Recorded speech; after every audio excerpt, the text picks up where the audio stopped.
truly understand why patience is so powerful, we have to start by asking a completely different question.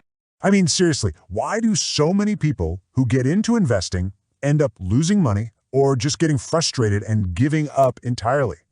The first thing people usually assume is, oh, I don't have enough money to start. But you can start small and still do incredibly well. So, nope, that's not the real reason. Okay, so what about intelligence? Do you have to be some kind of Wall Street genius? Absolutely not. In fact, some of the smartest people I know make the absolute worst decisions with their money. So what is it then? The answer, and this is so important, is surprisingly simple. The main reason most investors fail has nothing to do with money or brains. It's a lack of time. They just don't stay in the game long enough to let their investments actually do their thing. But why? Why is waiting so incredibly hard for us? Well, a big part of it has to do with the world that we've built all around ourselves. Think about it. Our entire world is basically wired for instant gratification. You're hungry, food shows up at your door in 30 minutes. You're bored, a million movies are one click away. We've literally trained our brains to expect immediate results for everything we do. So what happens when we bring that "I want it now" mindset into the stock market? It's a total recipe for disaster. We expect to see these huge profits right away, and when it doesn't happen, we get frustrated. We start chasing whatever stock is hot that week because of FOMO, that fear of missing out, and we end up making emotional, panic decisions. But here's the thing. The market doesn't reward speed, it rewards time. So if speed is the enemy, then time is our greatest ally. And we need to talk about the incredible, almost magical force that patience unlocks: compounding. But you know, the tricky thing about compounding is that in the beginning, it's almost invisible. It's slow. You invest $1,000, it grows 10%, you make $100. Big deal, right? The next year, maybe you make 110. It's so easy to look at those tiny numbers and think, is this even working? And that slow start, that's the danger zone. That's where most people lose faith and just give up. I think the best way to picture it is like planting a tree. Your first investment, that's the seed.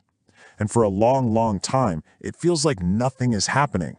But what you don't see is that all the growth is happening underground, where the roots are taking hold. Then, eventually, the momentum starts to build. The growth starts to accelerate, and that tiny little seed transforms into this massive, strong tree. But here's the problem. Most people just get impatient. They can't stand the waiting. So what do? They dig up the seed to see if it's growing. They sell their investments way too soon, they flip-flop their strategy, and they totally interrupt that compounding process, resetting all of that quiet, underground progress right back to zero. Now look, let's be honest with ourselves. Being patient is tough. It's not just some internal battle you're fighting. There are constant forces out there basically working against you. The market is basically a non-stop noise machine designed to distract you. You'll see stories about people who doubled their money overnight on some meme stock. You'll hear endless hype about the next big thing you have to get in on.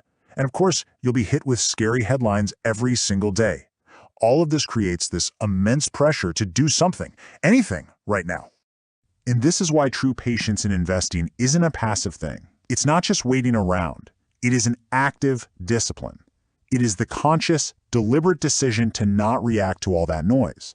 It's about having the strength to stick with your plan when everyone else is either chasing hype or panicking because of fear. You know, this difference in approach, it leads to two completely different outcomes. You can have two people in the exact same market, and they can end up in totally different places, all because of this one single trait. On one side, you've got the impatient investor. They're constantly jumping in and out of stocks, trying to time the market perfectly, reacting to every single headline. And on the other side, you have the patient investor. They just stay consistent. They think in decades, not days. They ignore the daily drama, and they let compounding do all the heavy lifting for them. Same market, different behavior, and believe me, vastly different results. There's this famous quote, and it just sums everything up perfectly. Every single time someone panics and sells at the bottom, a patient person is on the other side of that trade, buying. Every time someone chases a hot stock at its absolute peak out of FOMO, a patient person is just sticking to their long-term plan. Over time, wealth literally moves from one group to the other. So it's really important to change how you think about patience. It's not just some tool you use for growth. It's also your single best form of defense. This is the beautiful two-for-one benefit. Yes, patience is what allows compounding to work its magic and grow your wealth over time. But just as important, it acts like a shield. It protects you from your own worst enemy, your emotions, and the terrible decisions that can destroy your wealth faster than anything else.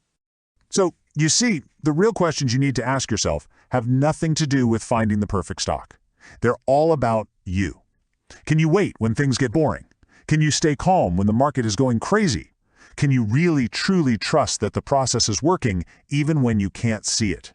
Because, in the end, investing isn't about being the fastest. It's not about winning every single day. It's about consistency. And while everyone else is out there chasing speed, patience allows you to build something steady, something strong, something that actually lasts.